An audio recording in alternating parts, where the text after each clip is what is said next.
What's up, witches? I'm Taylor. And I'm Amber. And this is Waking Up the Witch. We're your neighborhood witches, and each week we get together and talk about all things witchy. We're two curious ladies trying to understand the human experience, but while we do that, we think it's important to honor the people that lived here before us and honor the cultures and traditions that we're being inspired by. This podcast is about waking up the witch, which means we are learning and growing every day. That being said, we're always open to feedback on how we can do better. Now, let's go, ghouls. Dun, dun, dun, dun, dun, dun. Hey, Taylor. Hey, Amber. How was your week? My week was good. I had a busy work week. I took care of lots of friends and family this week at work, so that was nice. Made it go by fast. It's like hanging out, I'm sure, when you're doing that. Yeah, it's so good. I have the best job in the world. And then I got out of work early on Thursday, and we all went to the winery. I love that winery. Me too. The scenery is just so good. It's so good. And the wine is so good. Mm-hmm.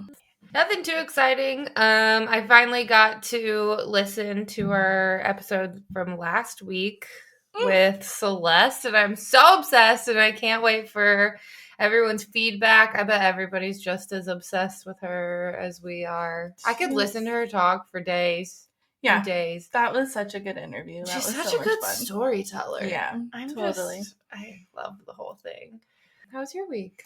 It was great. I mean, editing that episode, my heart was just so happy every day that I worked on it, and I kept texting you, like, I'm just so excited for this. I'm so excited for this. It's going to be so good. So yeah, I did a lot of podcast editing this week, but I also had a lot of lovely moments. I got a mani-pedi and just like a little bit of self-care this week, just taking time for me to rest. And I had 3 different clients this week, which was really fun. I did 2 past life regressions and a Reiki session, and all were just so powerful. And I just feel so good after doing that. Like, when I do the work, when I help people and facilitate these sessions, I feel just as energized afterwards, especially doing Reiki. It's like I'm giving Reiki and receiving Reiki. You have to tap in quite a bit.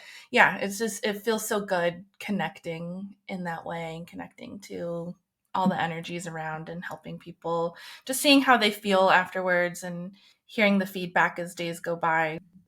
Just, it's my soul's work, and I'm ready so to do it again. I'm always fucking buzzing for like a while after. So it feels great. I'm ready. I also have the best job.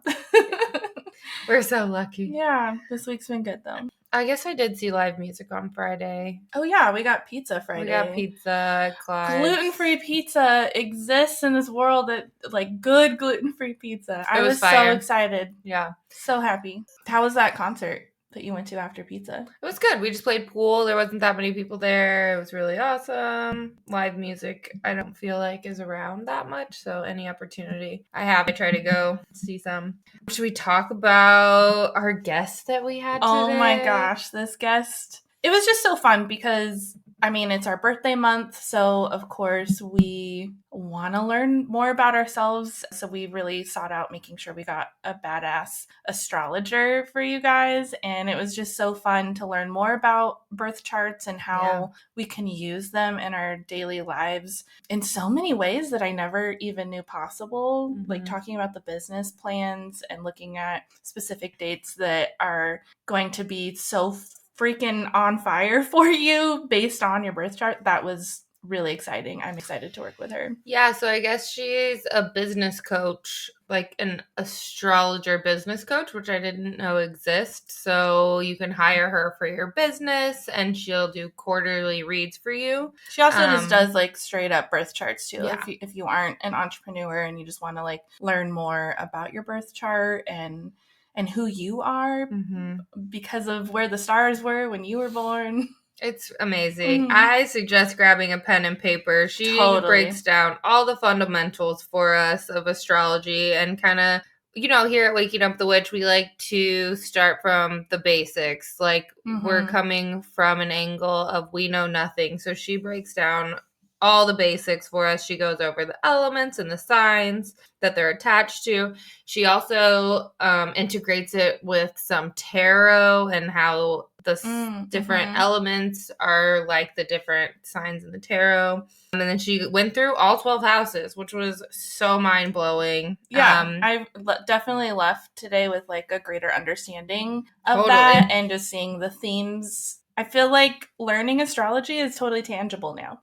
Yeah, I think that there's so much information. It's so overwhelming. I can't sit there and just read through information like that and just absorb it all. So to have somebody go in, break it down, and then also give you like life things to attach it to make it more relatable. It was really just, that's the way I learned. So yeah, I honestly, you might even have to listen twice. There's so much information. It's so good. And she's just a very, very knowledgeable human. And we were so excited. Yeah, and just a beautiful soul too. I really loved connecting with her in this way. And honestly, we're going to have her back because she is just so many more questions. Yeah, like we could have talked forever and ever and ever, but we want to keep these enough of a bite size for you to not be overwhelmed as well. So I hope that you enjoy this magical episode with Danielle Rosado.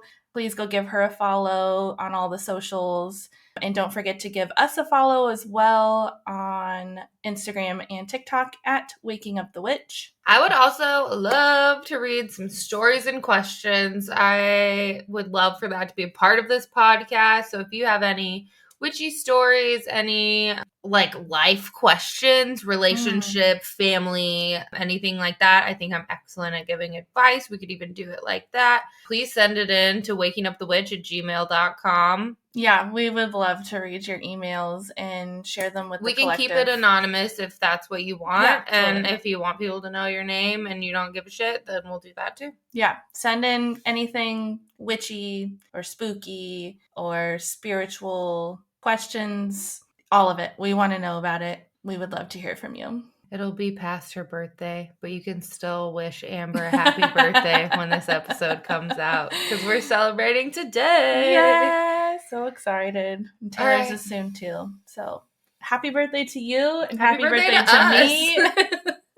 October babies. Wine. Yeah, we're going to go have some delicious food and wine today. So we hope you enjoyed this episode. It was so good for our hearts. And our next episode we look forward to is just going to be us. Yeah. And we're going to dive deep into all things Mama Moon. Mama Moon. Oh!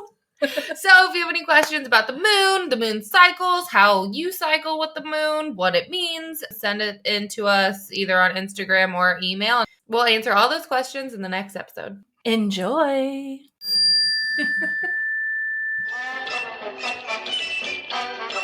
So let's just take a couple breaths here to connect our energies. We'll take 3 deep breaths, breathing in and releasing.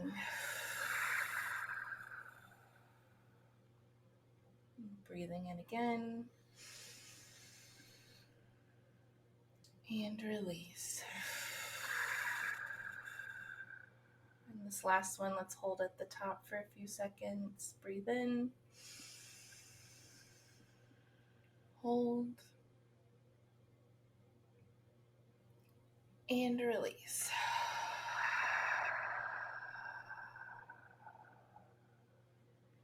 Like to call in my guides, Taylor's guides, and our beautiful guests' guides to join us here today for this incredible opportunity to join in together and sharing conversation, sharing knowledge and wisdom, having this opportunity to grow a little deeper today. Thank you so much for bringing us together, allowing our paths to cross. Please allow for whatever is meant in this moment for the collective, be it today or 5 years from now, to come through. Help us to stay true to ourselves and become more and more authentic and aligned with our higher selves each and every day. Thank you. Thank you. Thank you. Thank you. Thank you. So I'm so incredibly grateful and excited to be introducing our next guest, Danielle Rosado. Welcome, Danielle. Thank you so much for joining us today on Waking Up the Witch. Please let us know who you are and what you do and all that good stuff. Yes, thank you so much, ladies, for having me. So everyone who's listening, hello. My name is Danielle Rosado, and I am an intuitive astrologer. I am a Reiki master teacher. I am a business coach. I do a lot of different things, a jack of all trades. There's definitely a lot within my chart that shows exactly why I can't just choose one. There's pieces of me that I feel are, of course, just like everyone else, very multifaceted, multi-passioned. And there's parts of my journey that have just unfolded within one another and expanded within the next thing that I was learning. And I feel like astrology was the one that really was the glue that kind of brought it all together. So it was definitely the best confirmation that showed the reasons why my path unfolded to be what it is today. So I love this question in regards to who are you and what is your magic, because I feel like that's continuing to just expand, and it really gets to be kind of like interpreted within my chart and within like the different transits and how we're all as a collective evolving over time. And so so that's a little bit about me and how I kind of brought things together. But when it comes to my journey, I've been an astrologer for about 4 years now professionally, but I've been a lover of the stars for probably my entire life. And I love that. Lover of the stars. yeah. I was definitely probably the girl, I don't know how old I was, like a preteen. Remember when you used to get like the Cosmopolitans and read like the horoscopes? Yes. Yes. So that was definitely me. And so I'm a Pisces. So I'm a Pisces sun, I'm a Leo moon, I'm a Leo rising. And so so my whole life I, identified as a Pisces, but then my Leo kind of took over and I really fell in love with the Leo energy. And that is a little bit more of what I can relate to in regards to my work and how I relate with other people now. But my Pisces is definitely very apparent. And like I said, I just love the idea of the sun sign, even though now that I understand more parts of me, I'm like, yeah, that's definitely more me. That's so awesome. How old were you when you realized that it's not just about the sun sign? Oh, my love, that was probably not that long ago. That was definitely in the beginning of my journey. So about 4 years ago, when I first really started getting into it, it was just eye-opening. It's something that really helps you see yourself and understand yourself. I think it was a part of my own journey when I was just within my own self-discovery, and I wanted to do this more for self-healing. It wasn't so much wanting to understand it to use it in any way other than for healing purposes. So I think when it came to knowing about my moon sign, that was when I really was able to understand my emotional energy. And that was when I really started my self-care and my self-love journey. So again, identifying as a Pisces sun was something that was just kind of like standard. It was like, yeah, this is the category. This is the label. This is who I am. But then once I understood my moon sign, it was like my whole world changed. And I was like, oh my gosh, I get it. I know why I react the way I do. I know why I love the way I do. I know why I need the things I need, right? Like there's just so much that just came from that one thing Wow. that blew my mind. And then from there, I started following the moon. And then the more I started syncing myself with the moon cycles and the moon signs, that was when my world started going more into the other planets and the other ways of just discovering who I am and how it's all connected. So So I think a lot of people listening don't even know what a sun sign and a moon sign and the difference from and your rising. Could you explain all of that to us and what the difference yeah, is? yeah, for sure. So, there's different parts of your chart that make up who you are, but really, like, you are Most all of, people think they're just their sun, right? That's what you yeah. look up your horoscope. That's what everybody, when someone asks, you say what your sun Mhm. sign is. Yeah, for Okay. sure. So everyone's familiar with their zodiac sign because that's depicted by your birthday. And so when it comes to like the month and the day you were born, of course, there's so much magic just from that alone. But when it comes to the time you were born, that's going to give you the bigger picture. So Okay. the reason why the time is so important in regards to accuracy when it comes to looking up someone's birth chart is because the way I see it is it's going to start the entire chart. So that's depicted by the rising sign. The way that the rising sign is shown in the chart is it's in your first house, which is basically you. It's very personal. It's the self.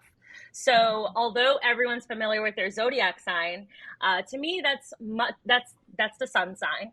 To me, that's more your personality traits. It's very much within your ego and like how you identify yourself. And it's more just kind of like me and who I am versus the rising sign is a lot more adaptable in regards to who you're around, how you're being perceived by that person, and also just like again your environment, and that gets to change over time. So I personally look at the rising sign as you in all of your cycles and all of your stages, and how you're evolving with who you're surrounding yourself with, and of course like the environment as a whole. So like what you're Okay. learning, and what your conditioning is. Yeah, absolutely. So I definitely see the rising sign as something that if you don't know your birth time, it's okay, you're not missing out. But I will say that if you do know your birth time, it will absolutely give you that like missing piece. I feel that people can like unlock and really understand more of who they are. And for a lot of people, just so everyone knows, it's very common to have your zodiac sun sign and your rising sign to be the same. So sometimes it's sometimes more of who you already had thought you were, Interesting. right?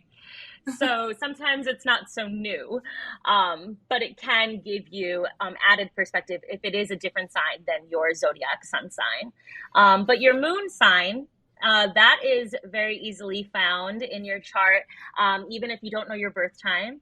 The moon sign is more your internal world rather than the external. Like the sun and the rising is more about how you are interacting with others, what you're learning, and how you identify yourself. The moon is much more private, also depending on the moon sign itself, but it's definitely your emotional energy. It's your nurturing, it's your emotional needs. And Sorry, I'm laughing at my own moon sign. I'm like, yeah, yeah. she is. So I'm curious in regards to if you know your, I call it the big three, right? So if you know Yep. your big three. Yeah. So mine is all water. So I'm Scorpio, Cancer, Pisces. Ooh, girl, yes. That's why I started she's laughing. I was swimming. like, okay. Yeah, you're all feelings. Yes, Yeah, I love it. definitely. Oh, And beautiful. I'm a Libra sun, Sagittarius moon, and Virgo rising. Okay, so you got a little mix there. You got water, earth, and the air as well. I love it. I love it. Mm. Yeah, there's definitely pieces of this that just learning your big three alone, I feel, can completely change your life. And Yeah. I also love to, if I don't, I'm not a big fan of horoscopes, but if I was to look at a horoscope, it is fun to see the other two as well. So, of course, like I said, I identify as a Pisces sun, but if I was to also look at the Leo horoscope, I would definitely have more of an understanding of the timing of where they got that interpretation for to even create that horoscope. So that's something that you girls can play with if you ever wanted to check the other ones as well. Yeah, I follow Chani Nicholas and get her emails, and like when she does that, she always suggests to read your sun and your rising as well because Yeah. one may resonate more, and she's like, trust your intuition, you'll know which one's meant for you. Yeah, and it's all a balance, right? That's the beautiful part about it. It's not one is better or more accurate than the other. It's like they're all telling their own story for a specific reason, and whatever you Mm-hmm. relate to the most is, of course, what's meant to be for you. But I will say Totally. that the horoscopes themselves are usually created through a rising sign perspective. So just so you Oh, know, yeah, that's yeah. So, fascinating. I love that. yeah. Yeah, for So sure. wait, So, if you read your horoscope, it would be more off your rising side?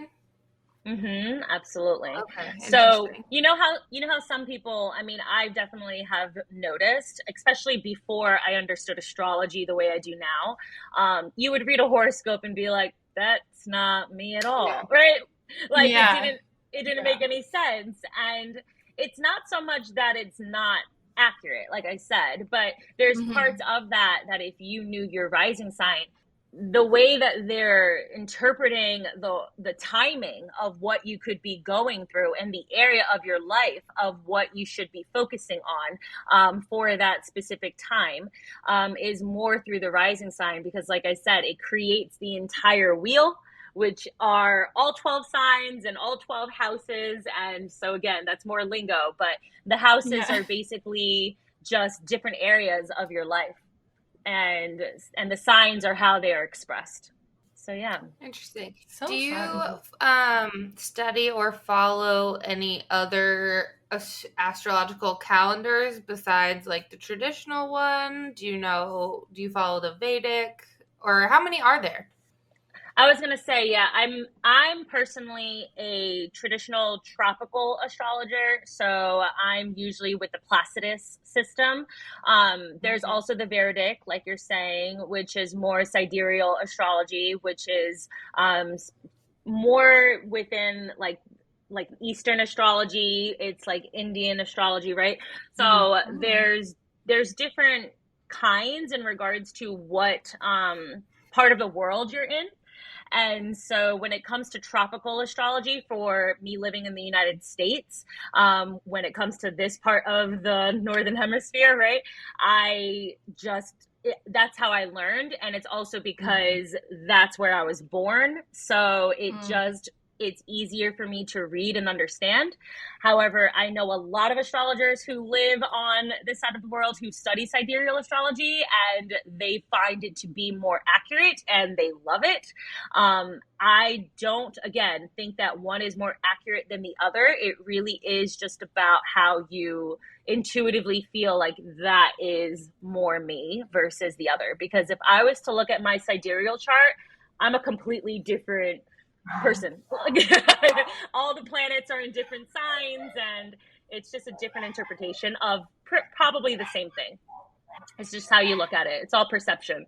I don't think I realized there were so many different types of astrology before. Mhm. Yeah, That's there's different fascinating. house there's different house systems, and that's the complexity of astrology. And that's why, as what I do now, I like to explain to them that there's going to be different ways that you can interpret this. But when it comes to what I'm seeing, I'm just seeing like one part of the bigger whole, right? So I always explain that to them, that it's like, this is just one layer of this story. There's many layers, and that's the part that, even though it gets complex, even for me as a practicing astrologer, I also love to see different interpretations and different ways of seeing the same thing. It all comes down to the same themes, the same story. So that's the part that is cool about learning the other house systems, is because you're gonna learn that it kind of just comes back together to the same thing. So fun. Can we kind of go through and break down some basics of astrology? So each sign has a element associated with it, correct? Yes. So there's the 4 elements, right? We have water, air, earth, and fire. Can you explain what just those 4 elements mean when they're associated to astrology and your sign? Yeah, absolutely. So each sign has its element. So we have the fire signs, which are, we have Aries, Leo, and Sagittarius, right? So our fire signs are more active, right? I love tying all of my like tools together. So I think of the fire signs as like the wands in the tarot, right? You think of them as like, you know, passion, and there's a lot more activation within the fire energy. To me, I remember fire as like movement, right? Like we kind of need to move that energy, because it usually gets to be almost like very heated, right? There's a lot of it. It's a lot of heart. It's a lot of, again, passion. There's a lot of just pieces of the fire energy that like they like to see things in action and progress and constantly be moving, right? If you see the water element, which of course is, we have Pisces, we have Cancer, Scorpio, that's more of our intuitive, emotional, nurturing energy. So that's going to be more about feelings. It's more, pieces of this that's more caretaking, caregiving. There's parts of that that aren't so much about, how much can I get done today? And it's more about, can I soften? Can I be gentle with myself? Can I, feel my feelings with more compassion, right? So there's definitely some more fluidity and intuition with the water than fire, but fire can be a little bit more like impulsive, right? It's like literally like gonna cry because you're like emotional. I'm like, oh god, her eyes are literally tearing up right now. Aww, that triple water, girl. I know. Yeah. Trust me, I get it. I love it. Yes, yeah, because there's parts of it that again, even just working with the elements and understanding the elements that, like we were talking about with the big 3, like, you're all water. So even just learning how to work with the element of water to, soothe you and to help you just like relate with the world and the earth more, just through that element alone, can be so nourishing. So I think just you saying that part, like, I'm always very hard on myself for like not getting enough done and doing enough, and then you explaining that almost felt like permission to me to like to let that be, to be more soft and to let myself rest more and be a little bit more gentle with myself. And I think that's why it kind of made me a little emotional, because I'm always like, why can't I do more? Why am I not doing this, and this? Yeah, because the thing is, you're designed from a place of, again, intuition. It's not so much about force or, expectation of like how that's supposed to be. Like, intuition is so in the moment, and it's very connected with spirit and the ether, and it doesn't make sense. It's illogical. It's creative, right? So it gets very to be feminine too. So feminine, exactly. Yeah. So there's parts of that you get to really dance with your energy in a more sacred way, versus other energies like earth, right? Like an earth energy would be a lot more, that's like the material, right? I think of the pentacles in tarot, right? They're more desire for success within security and feeling like they have everything they need. And so when it comes to earth energy, they look for that practical, sensible, logical step that I can take so that I can create more of that security and comfort in my life, that I can feel grounded and I can feel safe in. So we think of energy. Yes, exactly. And the thing is that's so beautiful about this is when we're thinking about this, it's not that we're teaching ourselves this. It's very much taught in our world. So I look at a Taurus, right, such as my partner who's a Taurus, and he grew up with that work ethic that was drilled in his subconscious from a child, of like responsibility and getting good grades and getting a job, and if you want that thing that you want to pay for, you have to work for it, so there's parts of it that it's very much it's designed within us through, again, like what we're learning from even just as a kid, so there's parts of this that I find fascinating because we think that we're shaping ourselves to be like this, but it's also very much environmental. But then Totally. Yeah, so earth energy, we have Taurus, Capricorns, and Virgos. They're the ones who are definitely more, I would say, hard on themselves. And I think it's because they have this expectation of what success is supposed to be like. And if they don't reach that very, like, sometimes it's like, come on, you got to give yourself a break. Are you giving yourself credit for everything you just did? Like, do you know what you just accomplished? And they're just in this mindset of like the long-term gain and the long-term security. And so it's not always just about what they're doing for right now, but it's about like paving the foundation that's going to last a lot longer. So yeah. So that's that about earth the energy. Water sign, I think we skipped over which part of the tarot that you would compare that to. That is definitely cups energy. So yeah, so put like cup. Yes. Oh, I love that. Fill your cup. Yes. Which Amber said, it's a lot more feminine. So, I think of the cups, and we think of like the Two of Cups is when, it's like the soulmate relationship card. And then you have, the Queen of Cups, which is just very creative and nurturing. So yeah, cups energy, a lot more with it, tapped into your emotions. But then, yeah, we have the air signs, which I know we got Libra, right? We have Gemini and Aquarius. And I think the air signs are misunderstood. Thank you. Yeah. I feel like no one understands air signs. And I love them. We're so flowy. Yes. Oh, no, even all my people are... Okay, yeah.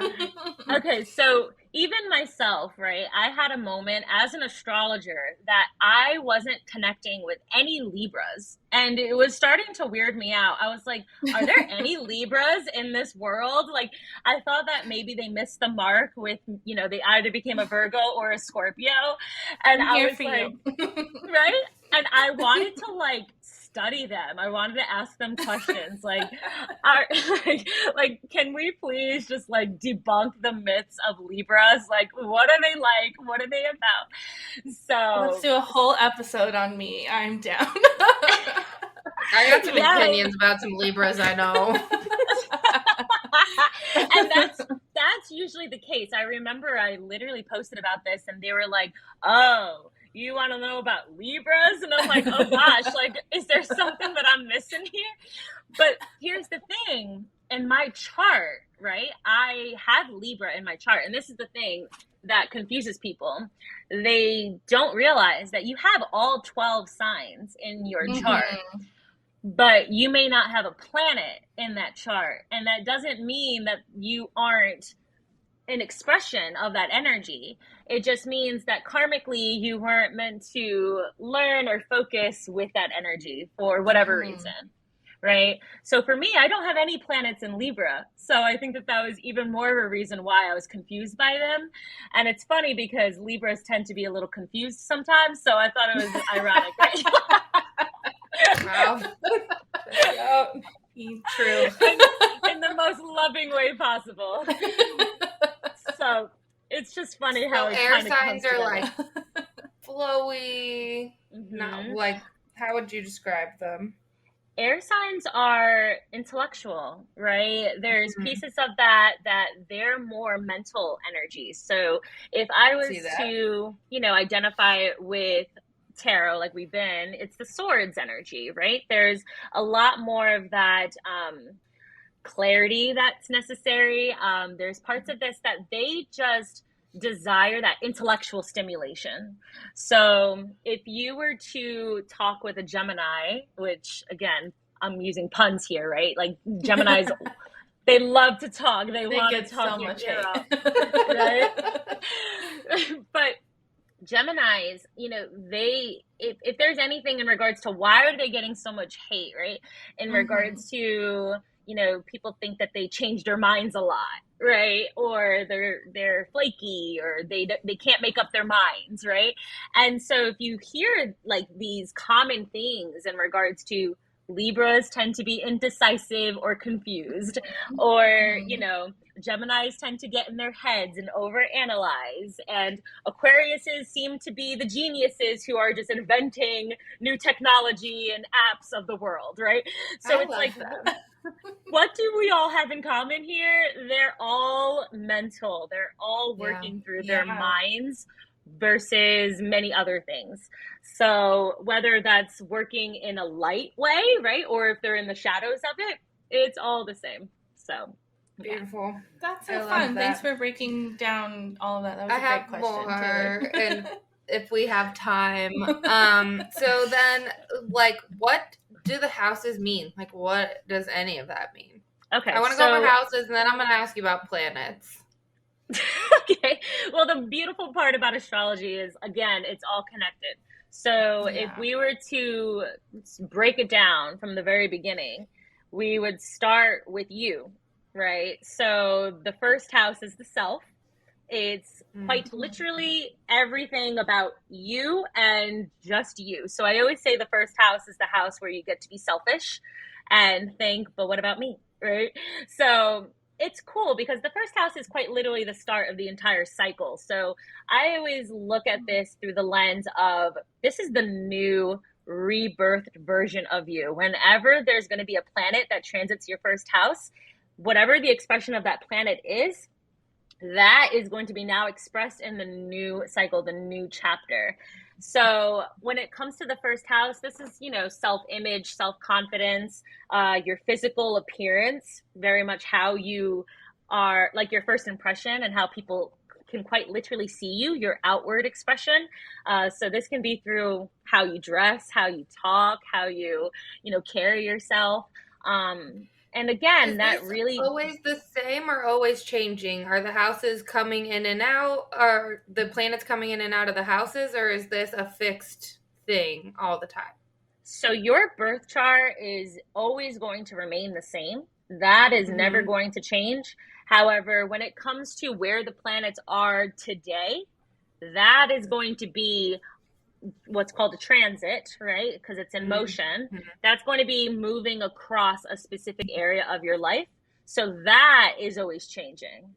So when I was saying that if a planet is crossing over your first house, this is the new rebirth version of whatever that planet's expression is, then that's what I meant. So for instance, I always think of when the sun is crossing over your rising sign, which is your first house, that's kind of like a birthday energy, right? It's like, ooh, okay, like I get to celebrate myself because the sun is you in astrology, and the rising sign is also very much you. So there's parts of that like you get to kind of just be really expressive of like, yeah, this is who I am now, and you get to be more loud and proud about it.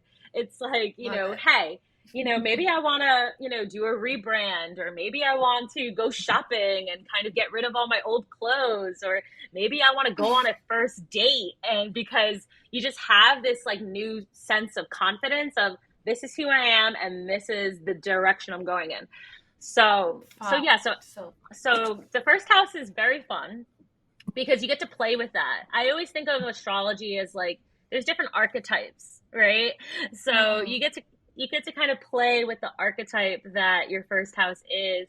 And again, depending if there's a planet crossing over that, you get to play with the archetype of that planet as well. So yeah, first house is you. Second house is the money, honey. Everybody loves second house. So that's very fun to play with when we're talking about, entrepreneurship and business, and just, different ways that you can bring in income. It's very material. There's a lot of resources within the second house. That's not so much about what's shared with other people. It's more about what you own and what you possess. So second house is more personal. And is that something that we're kind of born into, like where our placements are in our birth chart? You could kind of see like how money will flow into our lives, like kind of a peekaboo into what we should be doing. Oh, 100%. Yeah. It talks about your entire relationship with money. Everyone has a different relationship, as we know. And some of that is, again, conditioned within us. And a lot of it, we kind of have to teach ourselves over time. But yeah, for sure. So, whether I don't have any planets in my second house, right? And I've been and I've been just fine, right? And I'm sure that plays into with all the many interests and kind of having different avenues and not being able to pick just one thing, as you were talking about in the beginning. Absolutely. So there's parts of it that, my second house is Virgo. So I also kind of had to teach myself what Virgo energy was so that I can understand my relationship with money a little bit more deeper, right? So there's pieces of that again, if you were to tell me that I have the relationship with money like a Virgo, I would be like, no, I don't, because Virgos are a lot more organized and they're a lot more like on a budget. And so for me, I feel like I have to work towards that. Like I'm working towards that so that I can have a more healthier, well-balanced relationship with money. So just because, it's in your birth chart doesn't mean that you're automatically going to work well with that energy. Right? Sure. Yeah. Yeah. So there's pieces of that I also love to remind people, this isn't like a concrete expectation of who you are and how you operate. We still have free will at the end of the day, and how we're choosing to perceive what these different placements mean and how this is going to be interpreted within our lives. It really depends on you. And I always, invite people into a more empowered way of viewing their chart so that they don't get discouraged if they see a more malefic planet, which is a little bit more harsh and challenging in their second house of money, that they're like, is this just doomsday? And I'm just never gonna be able to keep, right? Like, what does this mean for me? And so I always like to help people understand how to heal their relationship with specific placements, and so that they don't feel like, this is something that's permanent and something that's not going to shift over time, right? Yeah. So yes. Yeah. I think that's the part of astrology that in the beginning, when people were first learning, they got a little too into it, right? They were like, oh my gosh, like this is my entire life and this is it. And this is my karma and there's nothing else to it. And it's like, no, there's taking it very literal. Exactly. Very literal. And there's so many possibilities. And so again, when it comes to like money, right? There's definitely a lot of ways that you can work with your chart, even if you don't have a planet there, or if you don't truly relate with the sign that it's in, you can learn how to do that with other parts of your chart too. So, Nice. And what so is our yeah. third house?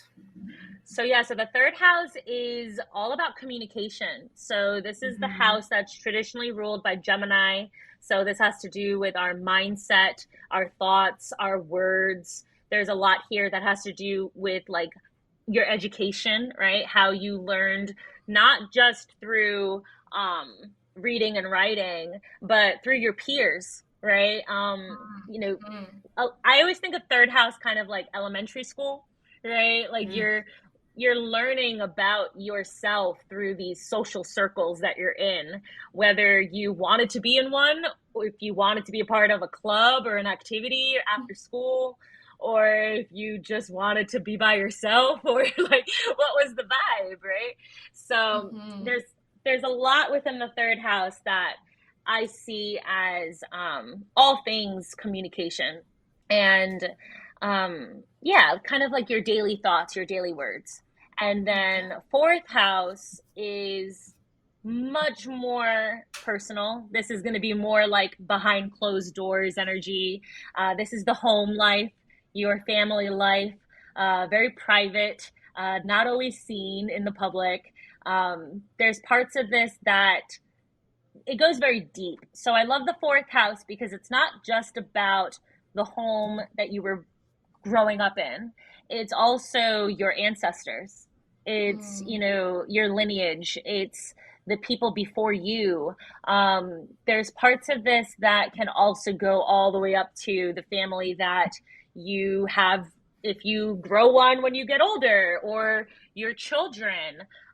It's the house of the mother. So you can see this as the relationship you have with your mom, or your relationship as a parent to yourself, or you can see this as, you know, the mother you are to either your actual children, or just kids in general, or just people in general, right? So there's a lot to the fourth house that I love to work with. This is traditionally ruled by Cancer. And so yeah, so I look at the fourth house as the inner child. So and interestingly enough, we're about to enter into this Scorpio season, right? And that is that's my fourth house. And so one of the ways that that's showing up in my life, it's fun little story. One of the ways that's showing up in my life is I'm about to prepare for a move, right? So I'm about to switch locations, switch states, and actually leave the relationship that I have living with my mom. So there's a lot here in how it gets to show up in different ways. Yeah. My mom is literally calling me right now. No way. Yeah. I swear. Yeah. They hear us, right? We invited our guides. So funny. That's true. We asked our guides to be here, and there they are. That is so funny. Wow. So excited for your move. That's really wild and seems very appropriate for the time. It's always, right on time. Exactly. So the fourth house is definitely a lot more, there's a lot of emotional depth to that, as you can imagine, with different people's childhoods, right? But then we have the fifth house, and the fifth house to me is the house of fun. We get to play. It's also very connected with the inner child, but in a different way. It's more imaginative and creative. It's our expression when it comes to our art and music and entertainment and what we like to do for fun. And it's very playful. So it's also the house of love and romance, but it's not so connected to commitment. It's more like dating and let's go have fun together and let's get to know each other. And so there's a lot of just connection with what you want to do, right? More desire within the fifth house. So again, some people can play into that more, and some people may have a harder time with that. So it really is, again, depending on how that's expressed within you. Some people may feel like, I don't have time to play. I only can work right now, right? So it's interesting. I know a And couple. yeah, but I also feel it's a lot of fun. Even again, if you have, let's say, a placement that felt restricted from having fun, let's say growing up, right? Let's say if someone had a Saturn in their fifth house, right, and they felt like they never really had the chance to do the things that they wanted to do. You know, let's say they wanted to go to the slumber parties, but their parents were really strict and didn't allow them to sleep over friends' houses or anything like that, right? I noticed that when they grow older, one or two things can happen. They can either overindulge in having too much fun, right? Or and then learn some lessons with that, or they can completely limit themselves, and then they have children, which again, the fifth house is, it could be a house of children. So there's pieces of that it's like, you know, they learn how to be a kid through their kids, right? So it's so cool how, again, it continues to be different layers of the story, that it's never just in one box. Yeah, so. I'm already so mind blown, and that was the fifth house. Yeah. And you can also So see the fifth house, as fertility. So whenever a planet is crossing there, and I'm like, are we trying to have kids, or do we need to take some cautions here? Like, just be mindful. So it's fun. It's a lot of fun. Yeah. And then the sixth house. Yeah, so the sixth house is the house of work. So no more fun, and now we're getting to work. So the sixth house is more of like your being of service. It's your schedule. It's your daily routine. You can also see it as the house of health and wellness. So this is all connected, right? We have to be aware that it's all a balance, right? So when we think about the sixth house, you know, a lot of people may self-sacrifice when it comes to their work, or when it comes to even their routine, right? Or even their health routine. Sometimes they're self-sacrificing, right? Yeah. So there's parts of that I always say, you know, the sixth house is like mind, body, and soul, and how we're integrating all of it. And I love what you said earlier, Taylor, when you said, like, this is a permission slip for me, right? So there's pieces of that I feel when I'm talking to people about their sixth house, and I'm giving them a permission slip that it's not supposed to be this everyday, constant, rigid routine, and it gets to be a little bit more them, right? Like, this is your way of showing up in the world every day. And then they just feel so much more relieved and relaxed, because I feel like, you know, just how our world is set up, sometimes they tell you how you're supposed to be showing up every day. So the sixth house is a beautiful way of really understanding just how you're treating yourself, and how you are just really working with your energy and not against yourself, right? So Our seventh house. So the first six houses are much more internal, right? It's like, okay, this is like, you know, who I am and how I've shaped myself to who I am and how I grew up. And so there's a lot within the first six houses that, again, like, even if we're stopping at the sixth house, you can see that as you were conditioned in a specific way growing up. Let's say if you had chores, or if you didn't have chores, right? So there's pieces of that are very much more like, okay, this is who I am and how I was taught to be who I am. But then the next six houses are a lot more in the world. It's your relationship to other people, and to the public, and to your career, and to traveling. So there's going to be a lot less of that, you know, who you knew your whole life. And it's going to be more about, okay, now are you going to expand and kind of get yourself out of your comfort zone and be more, again, in the world. So the seventh house, it starts there because that is quite literally the relationship with another person. So this is when, if we see it through the chart, the first house is the house of self. And then the direct opposite of that is the seventh house, which is the house of the other. Okay. So again, everything becomes a balance. So then it becomes more about relationships and partnerships, commitments, marriage, and all things that have to do with compromise and working with another person.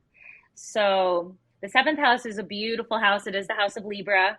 So this is, again, balance and working with someone else, but it can also be the house of like legal matters, law, and, court and things like that. And the way I see that, because it's a house of marriage, you can also view it as, it's a contract, right? Yeah. It's something that's more committed. So the seventh house is the other. The eighth house, it expands, it gets more intimate. So the eighth house is very loaded and also very misunderstood. People get confused with eighth house energy because they hear one thing and then they don't hear another, right? So people relate with the eighth house, it's the house of Scorpio, as the house of death, right? So they're like, oh gosh, like that's the only thing I heard. And so it's important to understand it's the house of, transformation. There's a lot with eighth house that's death and rebirth at the same time. That's why it's so chaotic and there's so much to it, right? There's always this like beginning and ending, metamorphosis, right? It's a very karmic house. So you can't really explain all the depths to it. Because it just it's very spiritual.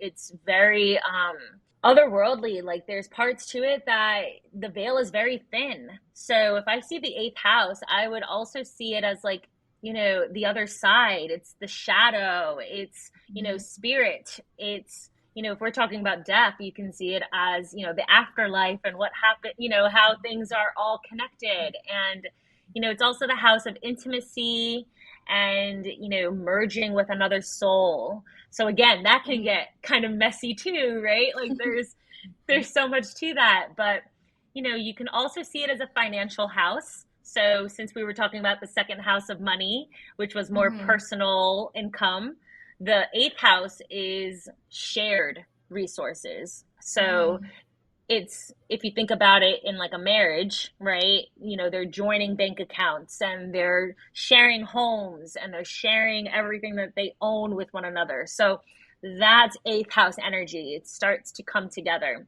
But also you can see it through financial realms in regards to other people's money, which basically means debts or investments or inheritances.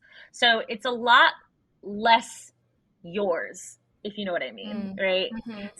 But it very much can be a part of your world, right? So eighth house, there's a lot that goes on there. And loaded was a great way to describe that. yeah, for sure. And so, it's important to recognize, if we're talking about the sign that occupies a house, that's the best way to remember. So, people also don't understand everything about Scorpio energy, right? And they don't even recognize that, Scorpios are also very embedded within this like karmic signature, right? And so even like Scorpios themselves don't understand the full depth of like why things are happening, but they also are just more intuitive and they're more following what's right in front of them, even when it feels kind of dark, right? Or something that feels very intense. That's the best word, intense. So I feel like when it comes to eighth house, it's very much the same, that, it's something that you can either be grieving and you can be kind of losing, feeling like a loss of some kind. But then you can also very much have alchemy and healing and intuitive, kind of like a superpower that gets activated through the eighth house, because when all else is lost, sometimes what do you have? You have yourself and you have spirit. So I just love eighth house energy, even though it's very intense. There's parts to that it's like it's very deeply healing, even when you're having like those dark nights of the soul, right? So but then yeah, it gets a little lighter after that, right? The ninth house is the house of Sagittarius. So this is all travel, this is culture, this is also education, but it's less about learning through textbook and it's more about learning through experience and learning through people. So there's parts of this that you can see this as like the house of, different languages, different religions, different like belief systems, different truths. And so I feel like a lot of ninth house energy is usually people who are, if they're not a world traveler of some kind, they're usually philosophers or writers or bloggers or, just some kind of publishing of some kind to teach you about the world, right? So Sounds fun. yeah, yeah. So the ninth house is a lot of fun. To me, I view it as like an adventure. And I also see it as a house of expansion and really just like thinking bigger, right? So, so yeah. And then the 10th house is more your career. So this is all career, business, achievements, your goals. So you can view that as, it's the house of Capricorn. So this is kind of more of like the public eye, the public image. So it's interesting when it comes to what people do, right? And they say like, so what's your magic and what do you do? And then you tie it with the 10th house. And it's even more interesting when people have experiences of like, this is what I've done my whole life, but I don't want to do it anymore. And Yeah. and then they realize that there's pieces of that were also very much living within their 10th house of like, this is one part of how you were expressing that energy, but now this is a different way of how you're expressing that energy. So again, it's all perception. But yeah, so the 10th house is very interesting. Again, this is the most visible that you're going to be to the public eye. So if you're someone who wants to be a leader of some kind, if you want to be an influence, if you want to, even be like a speaker or anything like that, if you want to reach more people, you're going to look at your 10th house to understand the best way to do that. And then the 11th house is just kind of like an extension of that. The 11th house is more your network, it's your community, it's your friendships, your coworkers, the people that you're collaborating with, the people you are sharing ideas with, sharing information with. So the 11th house also could be related with work, but you can also relate this with like things you like to do, the clubs you're a part of, the things you like to learn. So there's parts of the 11th house it's very group oriented. So again, it's very much like how you are with, let's say, social media and your audience, right? So there's parts of that I always see the 11th house as, it's not just groups and audience, but it could also be the internet, technology, teams, things like that. And then, yeah, and then we leave it off with the 12th house, which is similar to the eighth house in regards to how in depth it can go. And here's a little fun fact before I tell you all things 12th house. If you notice, I kind of stopped and I said, and then this house we go deep, right? Yeah. So we have the fourth, the eighth, and the 12th house, and they're all water sign houses. Okay. I was catching on to this about 2 houses ago, and like, okay, I'm getting the themes here and how they're matching up with the astrological signs and everything. Yes, exactly. So, we have, you know, the fourth house of Cancer, the eighth house of Scorpio, and the 12th house of Pisces. And Yeah. so, as we know, me as a Pisces, I can definitely attest to this. There's no form with Pisces, right? There's no bounds. So we're very much, there's no boundaries. So when it comes to the 12th house, it can also get very much like that in between energy, right? It's like, okay, this is the ending of the cycle.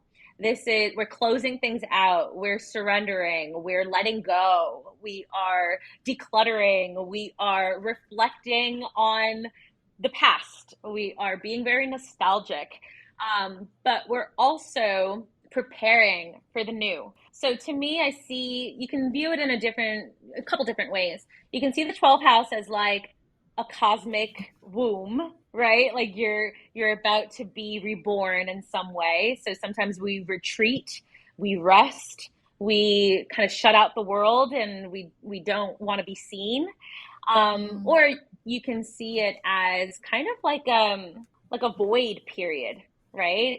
It's very much like, okay, I'm not exactly who I was before, but I'm not who I want to be just yet. So it's that limbo transition that happens when people get a little, I just want to say, like, they get a little like lost, right? So there's parts of the 12th house that, again, there's no boundaries here. So what is needed more than ever is for you to tune in and just really explore like your consciousness, explore like your desires, and ask your guides, and see like what comes through, see what you receive during that time.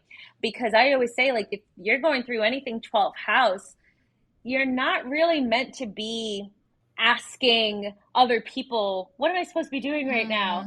Yeah. Like, you're really supposed to be like within, tuning in.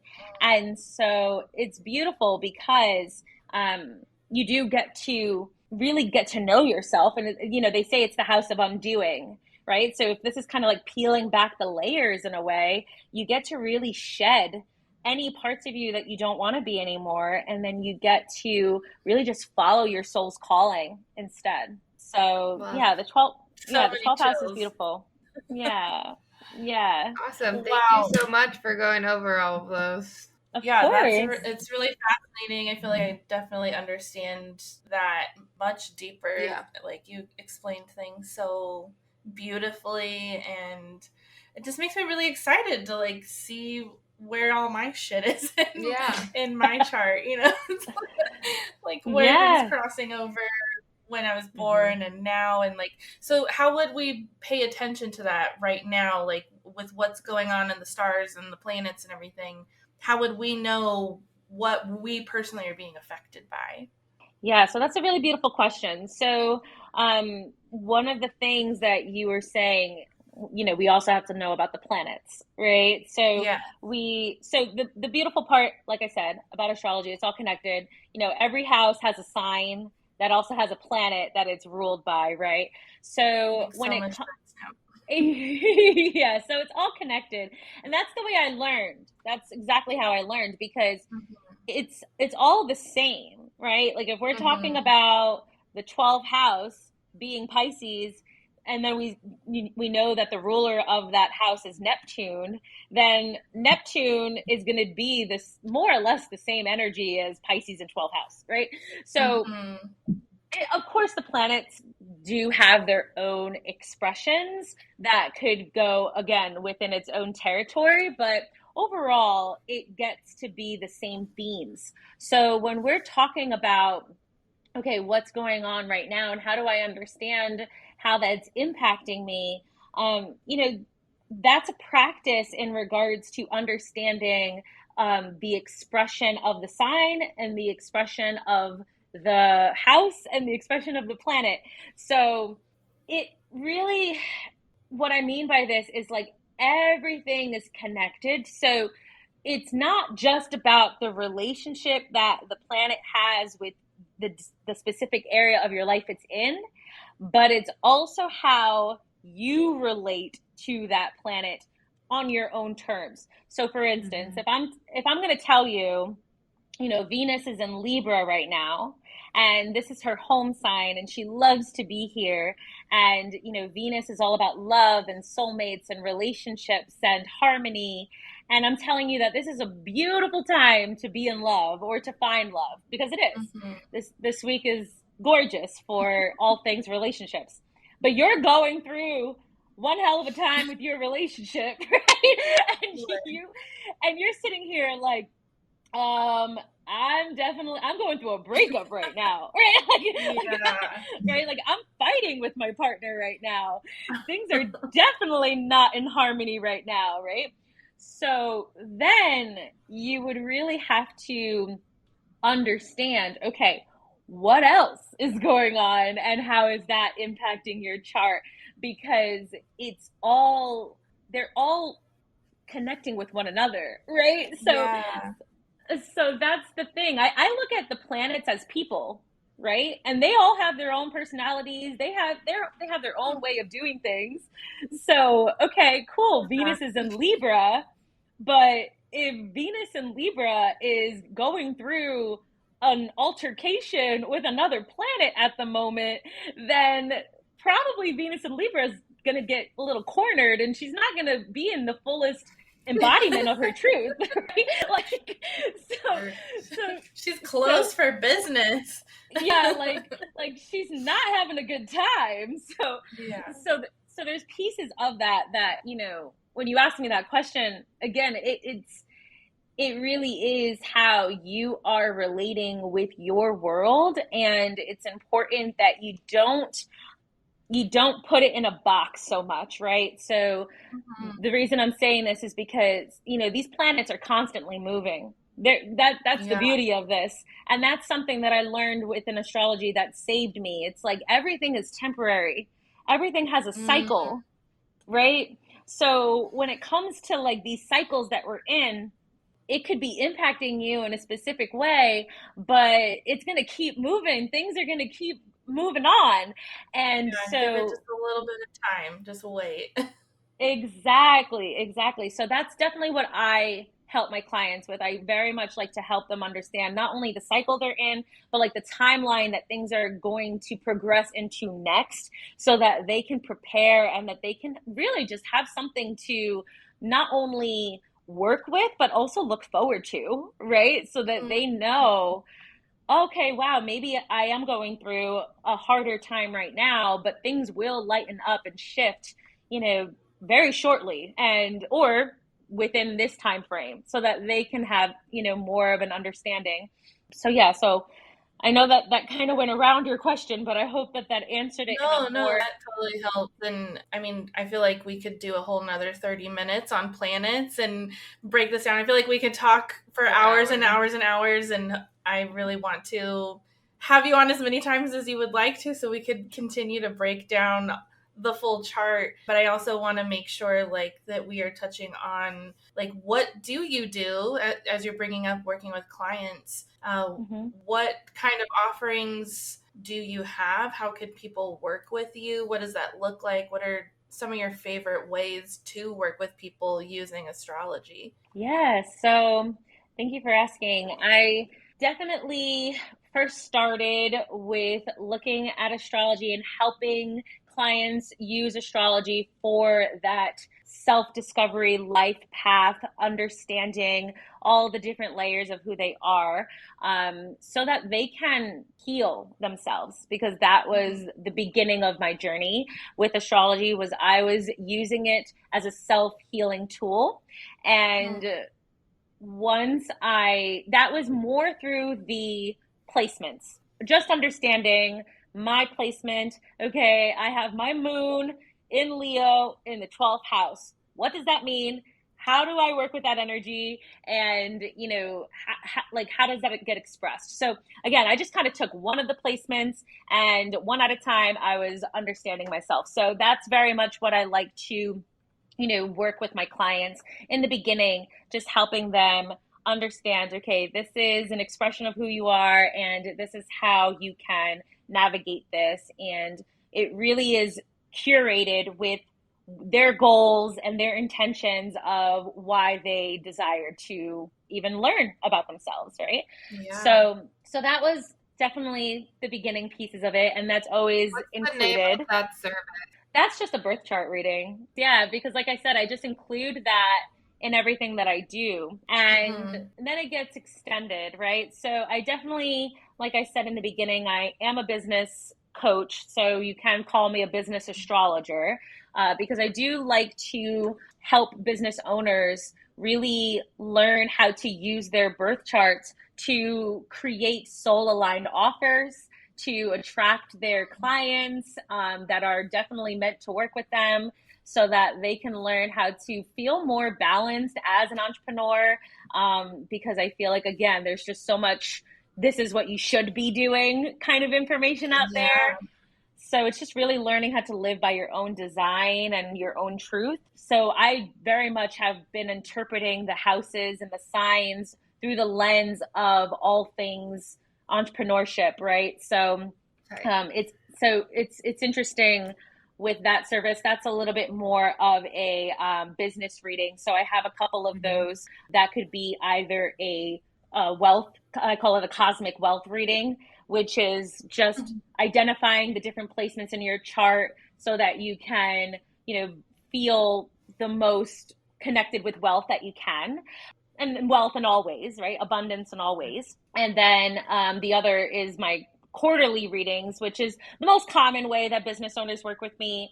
They meet with me kind of like a consultant that, every 3 months they meet with me, and I give them, different strategy and like specific dates that they could be working with so that they can launch their projects and their workshops and their programs.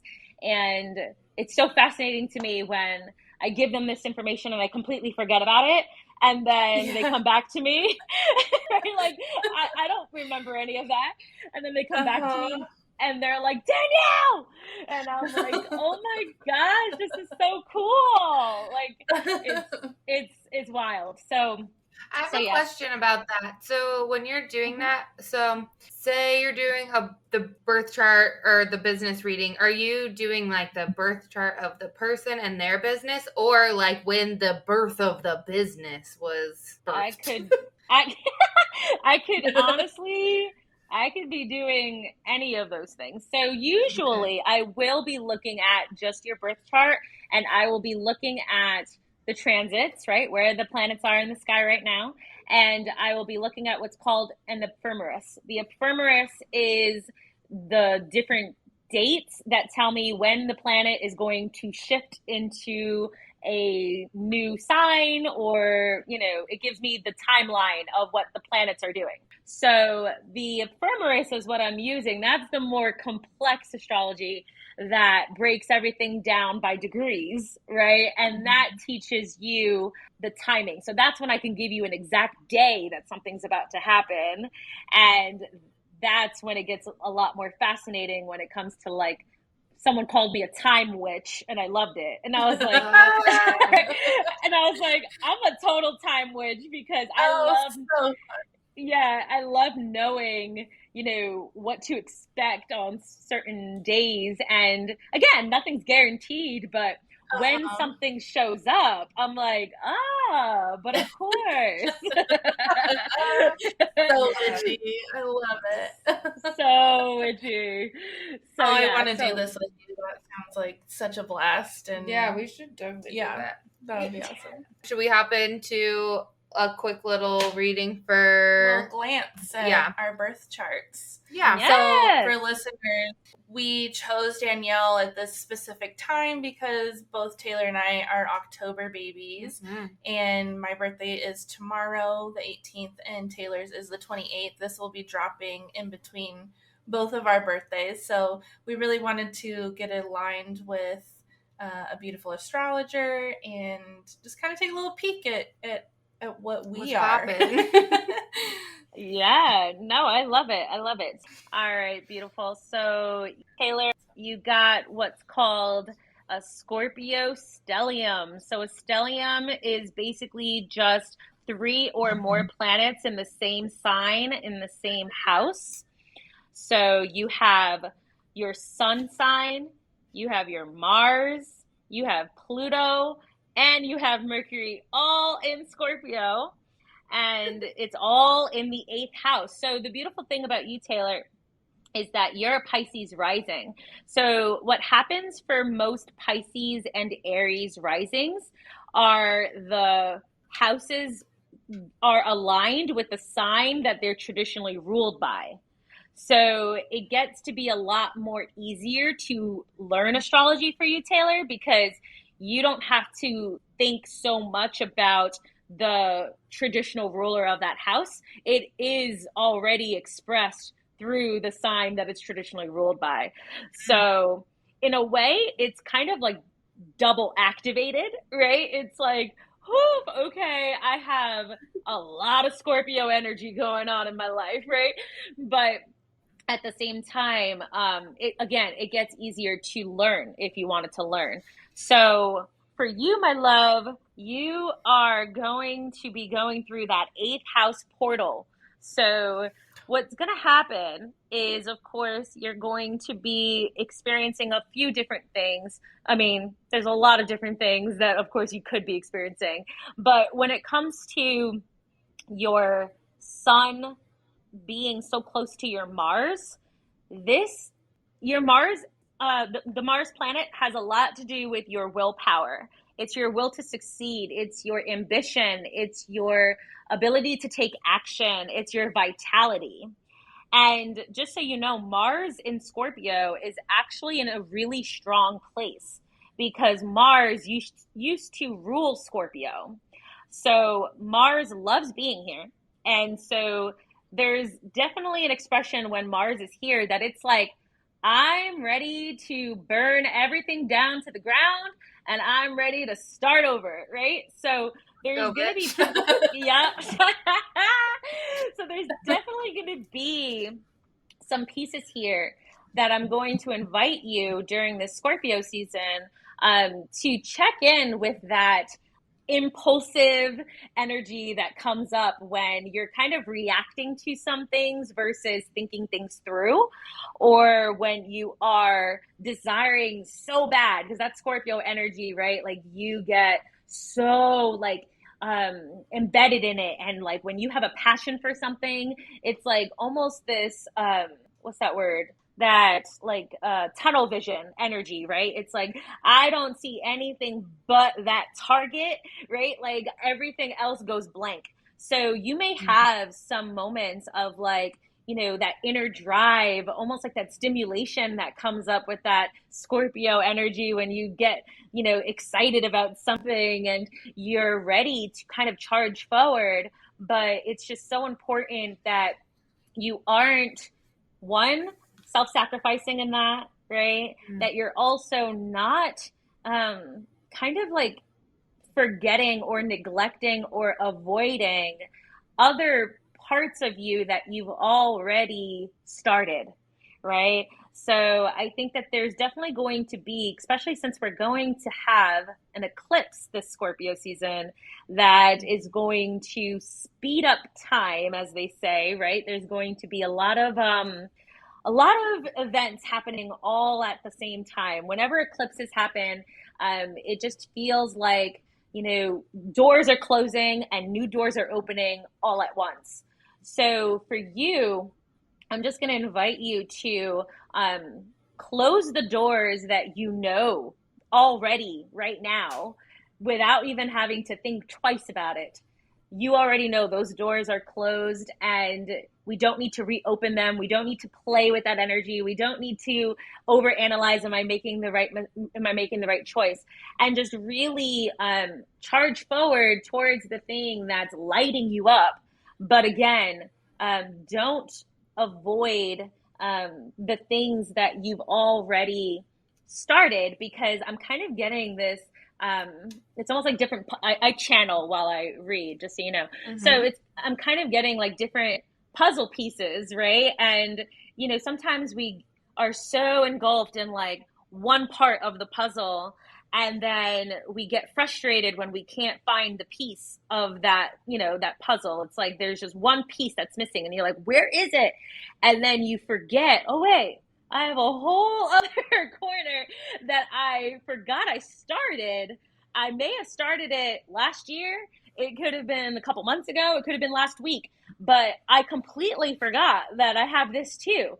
So what you're going to be doing is just kind of combining, right? You're going to be merging the two puzzles together, and then it gets to be, it's going to kind of give you more fuel to that Mars engine that you need. So if you get stuck or you feel trapped on one part of the puzzle, I just want you to just expand your reach and remember that there's other things that you've already created, and then it gets to kind of get combined. Okay. Wow. So yeah, so you're definitely going to be going through a lot of, like I said, that rebirth energy, but it doesn't always have to do that in myself. Yeah, of course. And it happens for everyone during Scorpio season, but especially for you because it's so many different personal planets there. And it definitely is going to be impacting the way you're taking action and moving forward. And also very much about how you are communicating with yourself and communicating with others. So it's just so, so important that you are not getting, what's that word? Just like, like small-minded with it, right? Like don't think it's all or nothing, black and white, right? It's sometimes there's I'm real bad at that. Yeah, because that's very Scorpio, right? There's parts I'm of like it that is black or white, and then someone mentions that gray is an option. I'm like, I didn't even think that was possible. It's like it's either this way or this way. Exactly. And there's nothing wrong with that because this is just how you were designed. And so I'm not telling you to change this part of you, but I am reminding you something you just said yourself is that, sometimes someone else gives you a different perspective and it just provides more color into your life, right? So it's important when, especially eighth house transits, that you are reaching out and you are, asking a friend and, having someone hold space for you a little bit so that you're not so much in this, right, in this mindset of like, I have to do this all by myself. And I'm, just kind of getting a little lost in this, in this world that sometimes we get lost in within the eighth house, but all beautiful things. And definitely, I don't want you to get discouraged. This could very much be a very financially abundant time for you. So, play with the energy. I keep getting that from lots of different sources right Absolutely. now. So bring it on, baby. Bring it on. We're here for it. I was ready. Yes, especially you got Jupiter transiting your first house right now. Like, oh, girl, this is going to be so much fun. It really is. It's important. Oh, and you got the North Node in the second house. Yeah, you are 100% meant to be thinking about the financial piece of it. But since Jupiter is the planet of abundance, prosperity, luck, we love Jupiter. And that is in your first house. So reminding you, this is the time when you get to be a little selfish. You don't have any planets in your first house. So there's nothing here that's going to get in the way of you just being in the fullest expression of you. And since, you have that Pisces rising, this is like the perfect introduction of that, right? It's like, hey, here are little, snippets or what's that word? The, little snippets of my soul, right? Like here's parts of my story, here's parts of my journey, but it's not just about me. It's about the people I'm connecting with. It's about the stories I get to hear. It's about holding space for other people to share who they are and me seeing myself in them. So that's very Pisces rising. So that's what you get to continue doing. And again, like, so when I say like, it's a time you get to think about you, I don't want you to feel like, oh, is it just about me? It's like, no, your Pisces rising is you, your world, and everything and everyone in it. And you are all parts of that. So I hope that makes sense. Okay. I think you're telling me I should buy these outfits that I've been looking at. Girl. So then I can rebirth myself into the fabulous bitch witch that I am. Girl, you get to play with all the archetypes with that Pisces rising. You are not limited, I promise you. Okay. Oh, I love it. I love it. Thank you so much. That was beautiful. Oh, you're so welcome. You're so welcome. Amber, my love, you are a Virgo rising, right? You got that. You got Mars right on your Virgo rising. Ooh, girl. You're both definitely you have like that strong Mars energy, since, Taylor has the Mars in Scorpio, which is very at home there. And for Amber, her Mars is right on her rising sign. So there's pieces of that I would say Mars is like your teacher in a way. We also have to remember a couple things here. Mars, and this is for both of you to remember since I was talking to you about it too, Taylor. Mars is about your ambition and drive. But we also have to recognize this as it's the expression of frustration as well, and anger. Okay. So there's pieces of this, especially since we are about to experience Mars retrograde very soon on October 30th. Okay, it's going to start. Mars retrograde will start then, and it won't end until mid-January. So this is actually a really good conversation to have now that you both are very related with Mars. There's pieces of taking action and moving forward for you, Amber, that can feel a couple things. One, it can feel very personal, right? So let's say if there's, something that you're doing or not doing, you're going to take it upon yourself, right? So the reason I'm saying this is because your Mars is right on your rising sign, but it is in your 12th house. So the 12th house is more about, again, kind of like that, I don't want to be seen in the world. So when it comes to like your anger, I'm sure it could be a little bit more repressed sometimes, right? And and again, you may be taking it out on yourself. It's not so much about outward expression towards others. It's about like beating yourself up in a way, right? So Totally. especially because it's in Virgo, and Virgos are just known for being just really hard on themselves because they're just more critical and they have more expectation of like, their level of success and where they're supposed to be. So I'm just going to invite you, my love, to really, check in with that like sacred rage, right? Of like, okay, like, can I give myself the space to be upset or be frustrated without necessarily putting it on me or projecting it onto other people, or like being in my head about, coulda, shoulda, woulda done things differently.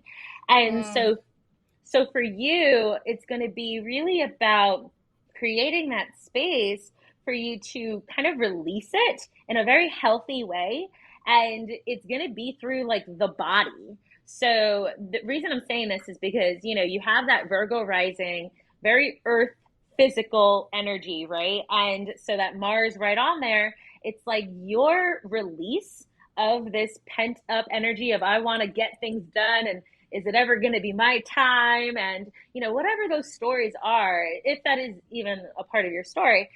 But there's pieces of that it's like, okay, the way that I can release this is going to be through my body. So whether that's through breath work or, kind of like screaming into the pillow, like I'm feeling like throat chakra energy for you. Where's throat chakra energy? I was just thinking we should go scream somewhere. Yeah. We should go scream somewhere and then like get food afterwards, That sounds great. Yeah. Oh girl, wow. Woof. Okay, yeah. We're talking about Mars. This Mars retrograde. Oh my gosh. I'm sorry. I get so excited when I see someone's chart. Oh, girl, you're in it. You are in it. Okay, so right Yeah, now, lots happening Amber, right now. you do have a lot happening. So for you, my dear, Mars is directly on top of your what's called the midheaven, which is basically the angle that starts the 10th house of career. And this is again what I was saying about being the most visible in the public eye. This is like prime time to be like announcing something and putting something out there. And of course, you have this podcast, which is very Gemini, and that's exactly what this is. So this is exactly what you're meant to be doing. I And also just got keys to my brick and mortar shop like 2 weeks ago. congratulations! Thank Oh you. my I'm like God. about to pee my pants as you're talking. I'm just like, yeah, like lots of Oh, big things that yes. are like I was explaining to someone else I do energy work with once a month that like I feel like I am stepping into this person that I've always wanted to be lately, but I kind of it's almost out of body, like something's kind of taking over me right now and I'm doing things that uh, don't feel like I would usually confidently do them and I'm just doing it. Like it's just happening without thought. Oh, okay. All right, my love. There's a lot here, but I do want to give you one very specific thing that is going to also help you understand why you have been doing things that you normally wouldn't have done and you feel like it's just like a something that your soul is pulling you to do. So, Mm-hmm. you are in what's called a nodal return. So the North Node is the destiny placement. This is your life purpose. And this has a lot to do with, some challenges and things you may have to overcome in order to reach that fullest, that place of fulfillment. And so your North Node is in Taurus, and the North Node is in Taurus right now. So Wow. yeah, and this started in January of this year, 2022, and it's not ending until July of 2023. So I just want to give you the perspective that this nodal return is definitely a I've never done this before and I don't even know where this is coming from. I'm being someone completely different outside of myself, but also you are just aligning with exactly who you were meant to be. And the thing about the North Node is it's unfamiliar territory. It's something you haven't mastered in this Yeah. lifetime yet. So you're learning how to master it. So for you, what you're learning, which is so beautiful, is how to live a life of safety and of ease without feeling like the other shoe is going to drop. So basically, you're paving this gorgeous Taurus foundation of pleasure and joy and presence. And it's so beautiful that you do energy work because Taurus is very much like that physical touch and the five Mm-hmm. senses, right? And you're creating this very beautiful space for people to unravel themselves, right? Which is why your North Node is in the eighth house, right? So it's like, hi, I'm here to hold space for all of you, your shadows, your fears, like everything about you. But I'm here to create that sense of security for you. And within that, of course, that foundation is going to feel very secure for you as well. So I just wanted to remind you of that because the Wow. thing is, yeah, you literally are just meant to live a life that's simple and lovely and beautiful and the other shoe's not going to drop. So Thank you. I promise. I promise. I know. Ah, I love it. I Oh, love it. wow. I'm like tearing up. All of that just resonates. It's mind blowing. I love being able to look at your design and like you were literally meant to be doing exactly what you're doing right now. It's Mm-hmm. mind blowing. I like, yeah, I don't have words really. Aw, Thank you. Yeah, just you're so so much welcome. gratitude for your time and for that little Mm-hmm. look into where we are right Yeah, now and what we're doing and it just feels right so on good and time. I can't wait to dive in deeper with you. I for Yeah. sure yeah, I want to work with you on the capacity of doing the quarterly thing. I just think that's so Mm-hmm. empowering and powerful, especially as most entrepreneurs, like we have our feet in the corporate world somewhere for so long, and then we're like, I'm done with this, and I'm ripping off this, what do they call it? What's The the uniform? clothing they make? Uniform. Thank you. I'm ripping off this uniform. I don't fucking know. And I'm done working for you, and I'm gonna do this. And then you get out there and you're like, well, fuck. Yeah. Like, what do I do? Like, everything I know is so ass backwards for when you're trying to like be your own person. I really feel that's a theme in our collective right now too, especially post pandemic. Like, everyone's just kind of been opened up to the way we can do life. And yeah, so it's powerful work that you're doing, and being able to hold space for people who are trying to figure out like what they should be doing, and based upon who they are as a being in this lifetime. It's so wonderful. So Thank you so much. Do we have any? Oh, we have a couple questions that we like to ask our guests at the very end of the pod before we let you go. Our first one is, what advice would you like to give your younger self? ooh, what a beautiful question for what I was telling you, that it's about to be Scorpio season and this is my inner child. Oh, I love it. It makes me want to cry. Okay. You can. It's safe to do that here. We all cried today. Yeah. Yeah, we've all been crying. Advice from my younger self. I would definitely tell her that, oof, this is giving me chills, that it is it is safe for her to be in her fullest expression, meaning don't dilute yourself or try to fit into someone else's mold, or to try to, yeah, like morph yourself so that you can be more accepted or so that you can belong. You get to be exactly who you are, and you are so loved and you are so safe being that person, for all of who that person is. So I love yeah. that answer. Yes. That is Perfect. perfect. Perfection. Yeah. And Yes. we always ask everybody, what's a self-care ritual for you? Something that you can't go your week without, that kind of keeps you grounded. My self-care ritual. I mean, for me, definitely need nature in my life. I need to be outside on my walks. I always like to ground with my feet in the earth, very simple. I was doing that right before this podcast, and it's just my way of recentering, so that I could really, yeah, just connect with what I like to call Mama You, right? It's the beautiful universe. So yeah, I definitely, that's something that I must do, every day, and I'm gonna do it even after we get off this call, so I can cleanse my energy and restart. I So love yeah. that. That's a perfect self-care ritual. That's one of mine too. Would you like to join us for a final card pull for the collective before we end this awesome little chat that we just had? Yes, let's do it. We are reading from the Urban Crow Oracle. Do you want me to pull? Go for it. You're ready. I Do was gonna do it. it. Let's Pressure's just on. take a breath in to ground into these cards. Okay. Breathe in and release. All right, this one's Yeah, that popping out. helps. Okay.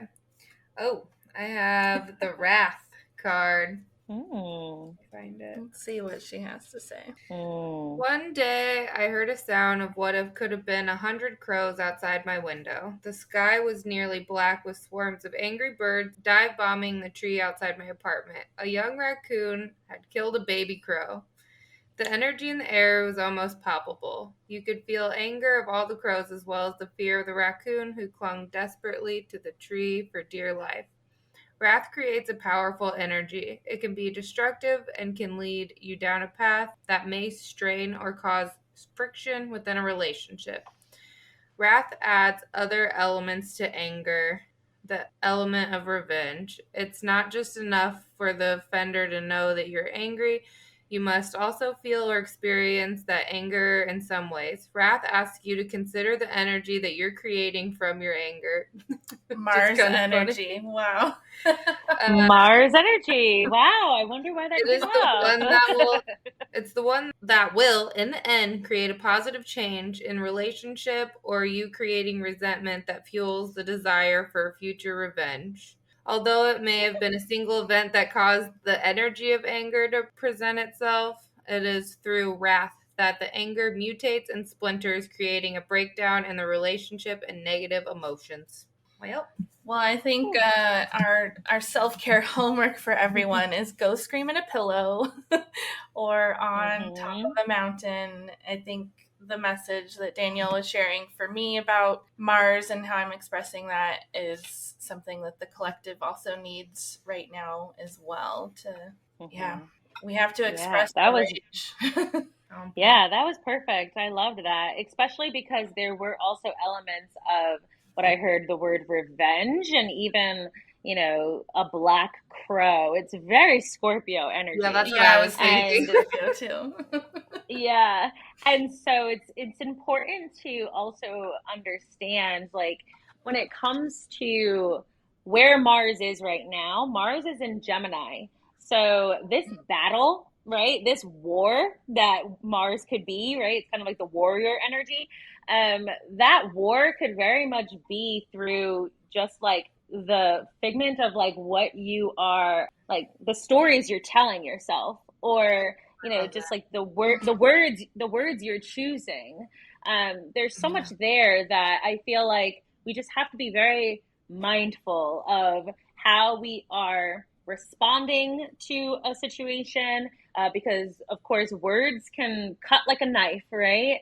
And there's parts of that I just want people to recognize, like, if we're thinking of revenge, which is a shadow of Scorpio, right? Like that they get upset, they feel betrayed, and they want to hurt someone as much as they feel hurt. There's pieces of that it's like people are sometimes just hurtful with their words. And so it's just so important that we understand this is a very karmic cycle, not just the Scorpio eclipse season, but also the Mars retrograde, a very karmic cycle. So it's like, okay, if I don't want to have those words to be received through me, then I should not be saying them myself, right? And that includes the words we're saying about ourselves and how we're describing our situations. So that resonates. Wow. Yeah. Thank you for elaborating more on that. That definitely hit home, I think, right now. Yeah. Where can all these little witches find you? So my Instagram handle is Align with Danielle. That's definitely the place where I update the most with like different astrology things that are going on. And I always like to give actual practices and things that you can use the transits for. So it's not just information. It's more like, okay, here's some things you could do. And then, I have my Facebook, Danielle Rosado, and my website, DanielleRosado.com. So come hang out. Come have fun with me. What an amazing interview. This was such a great time together. Thank you, Danielle, so very much for sharing this afternoon, evening with us. We're very grateful for your time and your energy. So thank you so much. Yeah. Thank you, ladies. Right. It was such a pleasure to be here. All right. Bye. Have a good night.